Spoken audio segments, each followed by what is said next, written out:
Mentor. One of my favorite quotes is from the 1995 film Hackers, and it says, "Remember, hacking is more than just a crime. It's a survival trait." I used to live by this quote, as it pushed me to build my skills as an elite hacker. I never boxed myself in with black hat malicious hackers or white hat ethical hackers, and I always prided myself on forging my own unique version of a hacker's ethic. However, I found myself questioning my ethics as a hacker when the skills I'd honed over the years were used to take the lives of people who were very dear to me. Like most elite hackers, my story begins on the dark web. I'd been lurking around the dark web for as long as I can remember. I was active on underground hacking forums like HackBB in the early 2010s, and later joined the exclusive Dark Ode hacker forum before it was shut down in 2015. I'd also done thousands of hacking jobs on the dark web, ranging from penetration testing for criminal dark web marketplaces to DDoS mitigation consulting, escrow system audits, and infrastructure hardening for several dark web services. Hacking was my life, and I was never too far away from my computer. My social life was also abysmal, and I rarely spoke to anyone, with the exception of my little sister, Maggie. She was the only family I had left, and even though we were siblings, we were polar opposites. Maggie was a very social and outgoing person, and she would always drag me away from my computer whenever she visited, before forcing me to go home with her to have dinner with her husband, Neil, and my teenage niece, Charlotte. I never had a family of my own due to the nature of my job, and I never regretted that decision. However, I enjoyed spending time with Maggie's family, particularly my niece Charlotte, who was a very kind-hearted and compassionate girl. Her husband Neil was also a great guy, and I even looked forward to having dinner with them and catching up whenever Maggie came to visit. After having these occasional dinners with Maggie's family, I would bury myself in work, and when I wasn't working, I usually spent all my time on an infamous dark web hacker forum called CryptBB. I would read through hundreds of threads and make some posts of my own. I often left commentary, critiques, and high-level insights on recent breaches or OPSEC practices. I usually spent hours on the forum, and on one random Saturday, I received a private message from user 404. It read, "Hey, I appreciated your comments in the thread earlier. That's some high-level stuff. I'm a young hacker in high school who's starting out on his hacking journey, and I've read through most of your posts on the forum. I'm still learning and trying to understand which fundamentals to focus on first, and your insights have really helped me a lot. So if you have any advice, I'd really appreciate it." I'd already seen the young hacker in several threads on CryptBB, and I could tell it took a lot of courage to send me that private message. I was flattered by his appreciation, and his text reminded me of when I was just starting out. I sent him a response telling him to focus on the basics before moving on to higher-level material. I then told him that while I wasn't a mentor, I would gladly respond to any questions he had whenever I was free. This was the beginning of my relationship with the young hacker, user 404. We would send messages back and forth whenever I wasn't working on a job or having dinner with Maggie's family. I would send him several texts covering hacking basics like attack surfaces, OPSEC, threat models, and TCP/IP. I put an emphasis on networking fundamentals, as I told him that a hacker is blind if he doesn't know how data moves or understand how traffic flows. Once he'd covered the basics, we moved on to intermediate topics like enumeration, misconfiguration, access control, privilege boundaries, and credential reuse. In most of my text, I would remind him to think like an operator and to always put enumeration before exploitation. The young hacker was a fast learner, and it wasn't long before we'd reached advanced levels, covering topics like unauthorized access, lateral movement, and persistence, before moving on to logs and forensic artifacts. I explained how he shouldn't always focus on being clever, as he only wins if he leaves nothing behind. Over the course of these messages, I built a strong relationship with the anonymous young hacker. He would often joke that he was my young Padawan whenever I showed him something new. Our trust grew with each passing month, and our conversations sometimes veered into personal topics. User 404 would tell me how his high school was the seventh circle of hell. He explained how he was constantly being bullied because his classmates didn't get him. He then told me how Crypt BB was the only place he felt like he belonged, and how glad he was that I responded to his messages, as no one ever responded to his texts. I felt bad for the young hacker, and I tried to cheer him up by telling him that high school is hell for everyone, but it eventually comes to an end when you graduate.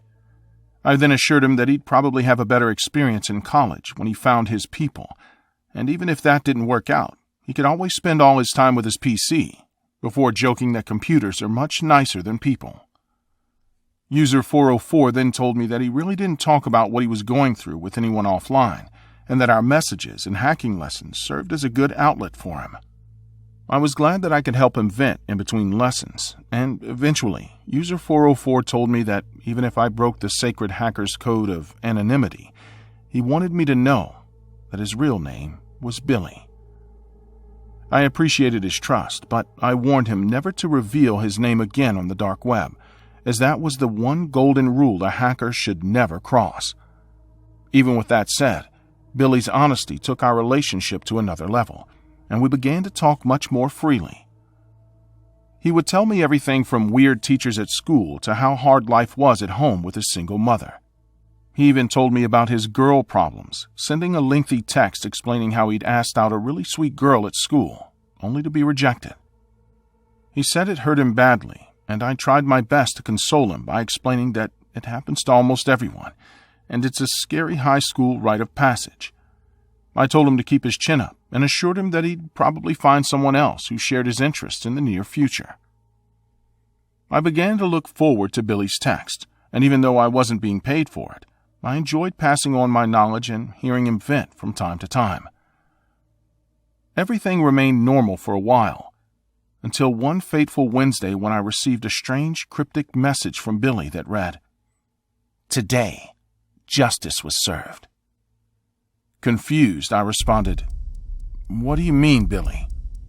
It took a few minutes for him to respond, but Billy eventually sent a long rant about how he'd handled the people who had been making his life a living hell in high school. I remember having an uneasy feeling in my stomach, as I wondered what he meant by handled, and it was at this point that Billy went on to reveal how he'd used the things I'd taught him to get into the school's records. He told me he'd doxed the addresses of all his bullies online after illegally acquiring them from the student information system. He then anonymously called in SWAT raids on all their homes to teach them a lesson. I was horrified by Billy's confession, but that wasn't even the worst of it. Billy went on to explain how he'd compromised the account of the girl who had rejected him to get his revenge. He'd easily gained unauthorized access to private data in the cloud, which he used to release sensitive images to everyone at school, as he planned to embarrass her. He even went on to proudly state that he'd also called in another SWAT raid at her address to make her life even more miserable. I had no words. The messages Billy sent made me want to throw up, and I knew I had no moral high ground to reprimand him, as I never deemed myself an ethical hacker. However, I drew the line when minors were involved, and it sickened me that Billy had used the things I taught him to torment and traumatize a young girl for rejecting him. His repeated swatting also alarmed me, as I knew how dangerous it was.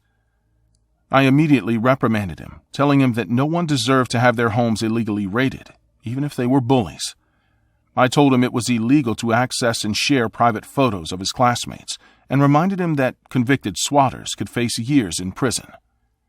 Billy wasn't happy that I was displeased, and he sent a message that read, "I thought you, of all people, would understand."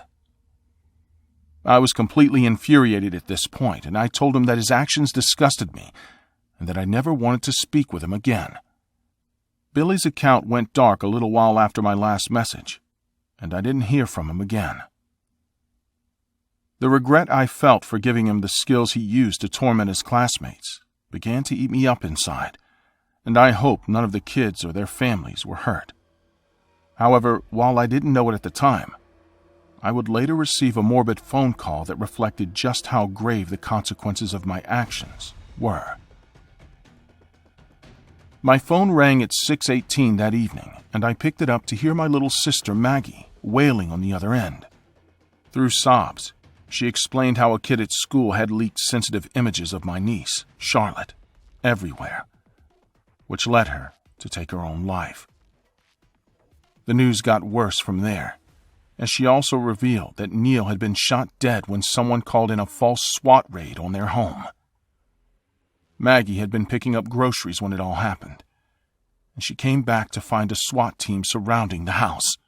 I threw up everything I'd had for lunch as the horrific realization dawned on me. The news of the incident followed shortly after, and I couldn't believe that that sweet girl Billy had described was Charlotte. The authorities said they'd managed to identify the perpetrator, a boy named Billy Coleman. However, he'd fled from home after being discovered, and the authorities were still searching for him. I could never look my sister in the eyes again, even after we buried Charlotte and Neil.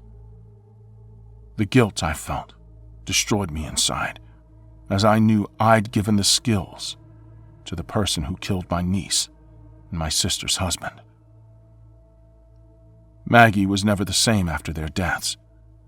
She lost the light in her eyes and remained a hollow shell in the years that followed. I didn't touch my computer for months after the incident, and even when I did, I couldn't bring myself to hack anything ever again. The hacking that used to bring me so much joy now served as a constant reminder of my niece's death, and I felt disgusted whenever I sat in front of a computer. I stopped taking jobs as I veered farther away from the world of hacking, and I used the money I'd saved up to take care of my little sister. I thought about telling her the truth, but I knew it would only break her even more, as it would destroy the image of the only person she had left. So I carried the burden of guilt alone and dedicated my days to trying to heal the hole in her heart. It's been years since the horrific incident happened, but my guilt has only grown with every day that passes. Billy's actions left me with a lifelong lesson: how important it is to define your ethics as a hacker. You never fully understand how dangerous the skills you possess can be until you see firsthand how the same skills you once prided yourself on are used to harm the people you love. Several records show that there has been an alarming increase in documented cases of young girls taking their lives after intimate images were shared or circulated among peers without consent, and the story you just heard was written based on one of those cases. The details of the individuals involved in the actual case were redacted to protect their privacy. However, the anonymous story detailing the events is believed to have been released by the victim's uncle, who later confessed to his indirect involvement in the case. Several reports corroborate the details of the story, as there was another swatting incident related to the case that ended in the death of a 47-year-old man whose name was never publicly released. The victim's wife, whose name was also not released, was not present during the raid, and her current whereabouts remain unknown. The identity of the young hacker responsible was also redacted, as the name used in the story is an alias. This tragic case sheds light on the extreme dangers of swatting. In January 2025, the U.S. Congress introduced the Preserving Safe Communities by Ending Swatting Act to strictly penalize these hoaxes, with penalties of up to 20 years in prison if someone is seriously hurt during a raid. The horrific actions of the young hacker who maliciously used the victim's information have also led to a strong push for ethical hacking programs that allow young hackers to channel their skills ethically through cybersecurity education and bug bounty programs. Several initiatives focusing on structured pathways, such as Cyber First, in addition to positive outlets like CEH certifications, have emerged over the years. These initiatives guide talent away from illegal activities and toward ethical or white hat hacking. However, despite these efforts, many young hackers still prefer unethical or black hat hacking. These individuals choose to use their skills maliciously, with a majority honing their abilities on dark web marketplaces and services to this very day.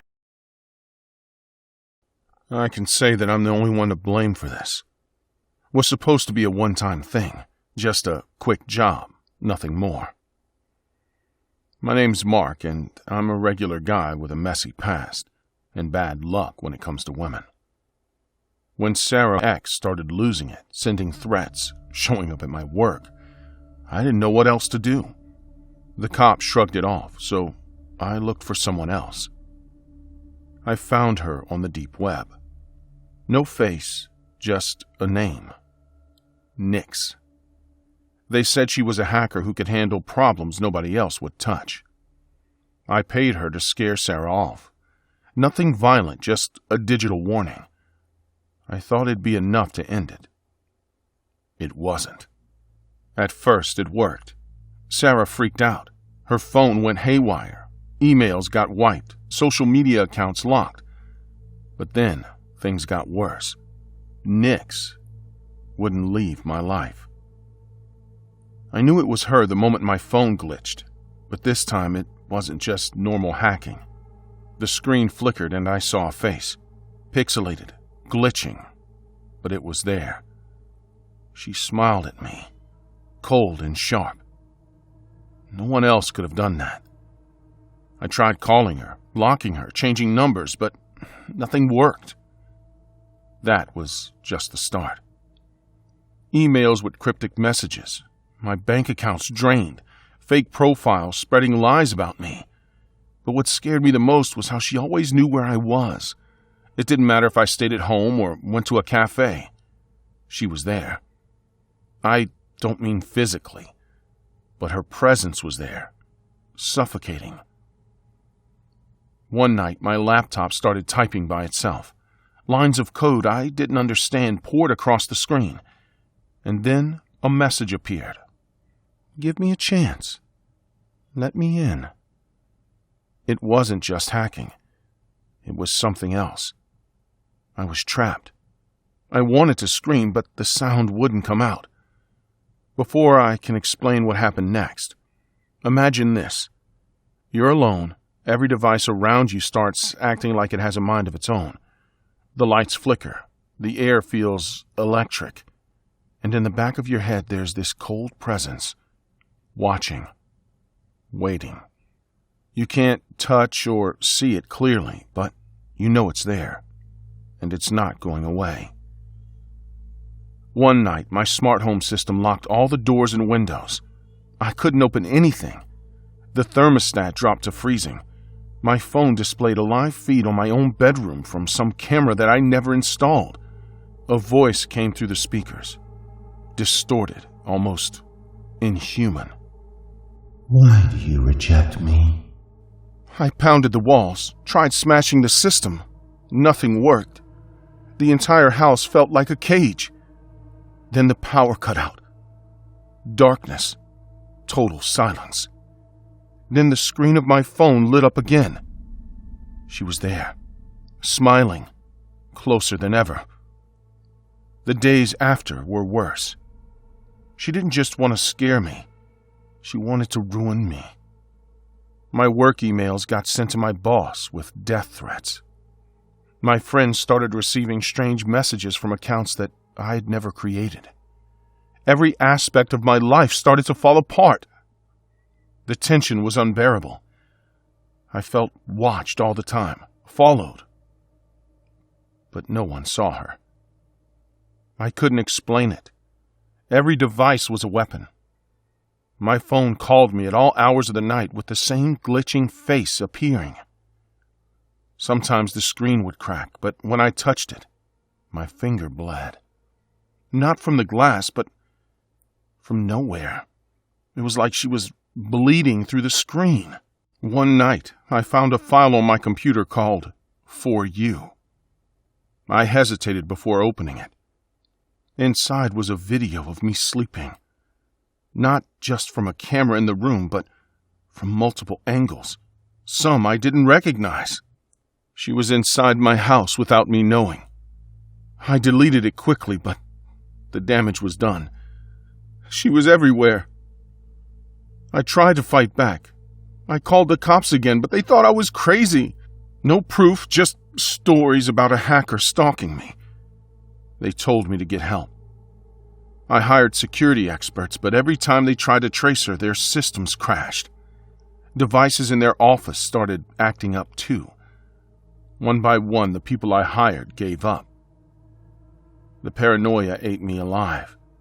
I stopped sleeping. Every notification on my phone made my heart jump. Her presence was always there, inside every machine, every shadow of the digital world. I started seeing glitches in reality. Phones ringing with static. TV screens showing distorted faces. Once, the reflection in my bathroom mirror blinked when I didn't. She started contacting my family, sending photos and messages only someone inside my home could have taken. My sister stopped answering my calls. My friends stopped trusting me. My job disappeared overnight. The chaos was total. Then came the message that broke me completely. If you don't give up, your loved ones will be next. After that, I stopped trying to fight. Her presence was everywhere. I deleted every account, destroyed every device. I left my apartment and tried to disappear. But no matter where I went, she followed. My life was shattered. No jobs, no friends, no family. Just her in every screen, every digital bite. There was no escape. No way to undo what I started. Months passed, and I'm broken. The police never found a trace of her. No hacker could pull off what she did. She's not human. I stopped trying to fix my life. The digital world owns me now. Sometimes, when I turn on a screen, I see her smile. That cold, empty smile that means I lost. I'm trapped in a prison built by wires and screens. She is really crazy for me. And the worst part? She never shows up. She's just there. And I'm like her pet.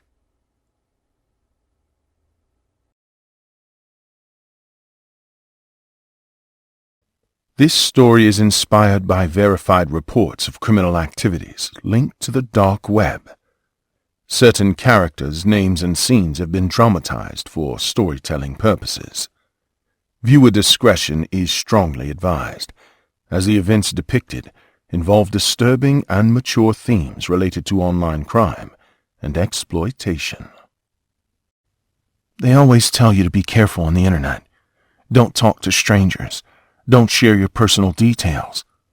But when your heart is aching for something pure, something good, you forget how dangerous hope can be. My name is Alina. I'd been trying to adopt a baby for almost 3 years. Every agency, every interview, every background check led to another dead end. My husband and I were told we were still under review, or that there were no available matches. It felt like time was slipping through my fingers. So when I found a Facebook group for mothers giving up their babies for adoption, it felt like a miracle. The women there were kind, compassionate. They posted photos of newborns wrapped in soft blankets, messages filled with love and regret. One post caught my eye immediately. Young mothers seeking kind couple to adopt baby girl. Please DM if serious. No agency involved. Her name was Mira. Her profile looked real. Pictures with friends, posts about pregnancy cravings, a small-town address. She said she couldn't afford to keep her baby but wanted to make sure she went to a good home. For weeks we talked. She sent photos of the baby's ultrasound. Tiny hands curled like petals. I promised to give her daughter everything she couldn't. And for the first time in years, I felt something like happiness again. But hope, I've learned, can be the cruelest illusion. Because what I thought was a miracle was bait. It started with small details that didn't sit right. Mira said she lived in Iowa, but her phone number had a Nevada area code. She said she was staying with an aunt, but when I asked for the hospital where she planned to deliver, she changed the subject. Still, I pushed those doubts aside. I wanted to believe her. One night around 11 p.m., she texted us. "I went into labor early. The baby's here. She's perfect. I want you to meet her before I sign anything." My heart leapt. I woke my husband, tears already streaming down my face. We packed a bag, printed out the messages, and started driving. Mira said she'd meet us halfway at a motel off Highway 18, near a small town we'd never heard of. It was snowing by the time we got there. One of those lonely stretches of road where the lights buzz overhead and everything feels suspended in silence. The motel looked almost abandoned. Only 2 cars sat in the parking lot, ours and an old dented white van parked under a flickering light. Mira texted again. "Room 9. Don't knock. The baby's sleeping." I remember clutching the tiny blanket we'd brought. My husband squeezed my hand. We were nervous, but also excited. This was the moment our lives were supposed to change. But when we reached the door of room 9, it was slightly ajar. The air coming from inside was cold, unnaturally cold. There was no sound, no baby, no crying, just darkness. My husband called out softly, "Mira?" Something moved inside. Not a person, more like a shadow shifting across the floor. Then a voice, deeper than I expected, said, "You came." And that's when I realized there was never a baby. The moment that voice echoed out, everything inside me went still. It wasn't Mira's soft tone. It was male, rough, deliberate. My husband's hand tightened around mine, and I could feel his pulse hammering. He whispered, "Stay behind me," and slowly pushed the door wider. The room was lit by a single lamp, its shade tilted, casting long, distorted shadows across the stained carpet. The bed was unmade, sheets half torn off, and on the dresser, there was a baby blanket, identical to the one I was holding.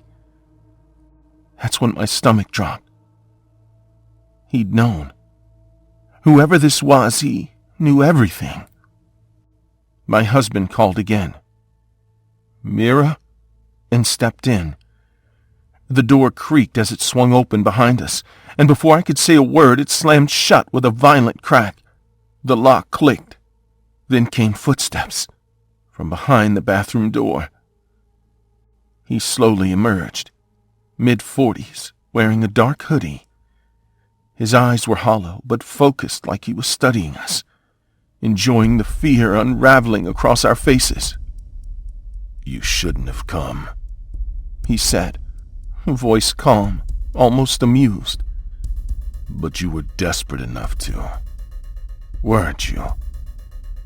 He gestured toward a laptop sitting on the table. Its screen was open, and a dark web forum glowed on it.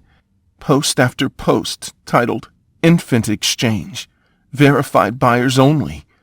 And there, under our messages, was our photo, the one I'd sent to Mira to prove we were a real couple.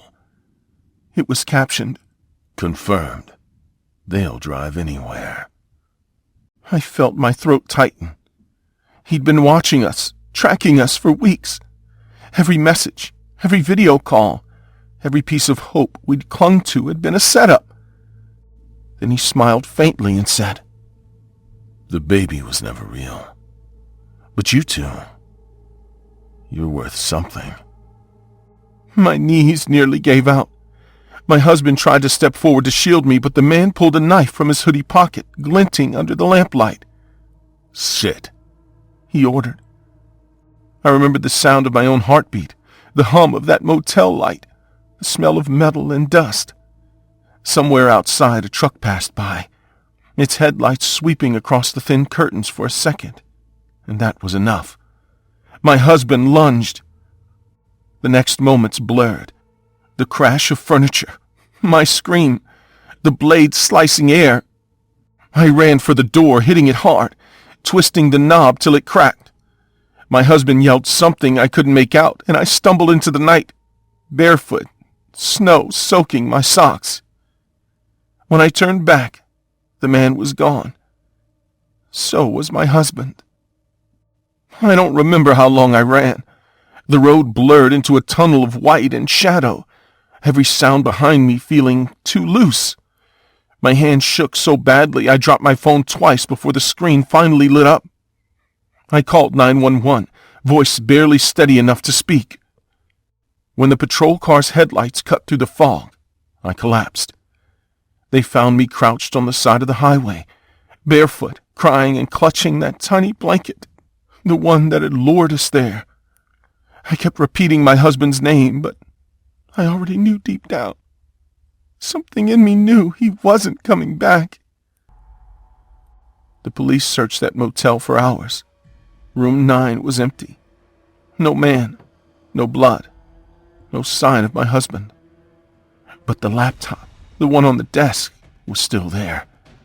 And that was what led them into a nightmare far bigger than just us. It turned out Mira wasn't a woman at all. The account was traced to a network of anonymous users operating through hidden dark web forums. They called it the Cradle Exchange. Investigators uncovered threads filled with cryptic messages, fake adoption profiles, and digital bids on expectant parents desperate for a child. My emails, my photos, my messages, they'd all been sold. The people behind it didn't deal in babies. They dealt in humans. The man at the motel, just a recruiter, someone who lured hopeful couples, promising what they'd never had, then sold them off to whoever paid most. When police ran the footage from nearby security cameras, they found one clip, just seconds long. A grainy frame showing my husband being forced into the trunk of a black SUV that disappeared down the interstate. He was never found. And Mira's last message to me, sent minutes after I escaped, was short, almost mocking. You should have known better than to trust a ghost. That line haunted me more than anything else, because in a way, he was right. I had trusted a voice without a face, a promise without proof, and an offer too good to be real. Months passed before I could even open my phone again. The yellow ghost logo that once meant connection now felt like a threat. Police said the investigation into the Cradle Exchange was ongoing, but deep down I knew they'd never really shut it down. You can delete an account. You can even burn a motel to the ground. But the dark web doesn't die. It waits. And sometimes, in the quiet of the night, when a notification pings unexpectedly, I still hesitate before looking, because part of me is terrified it'll say, Mira, I missed you.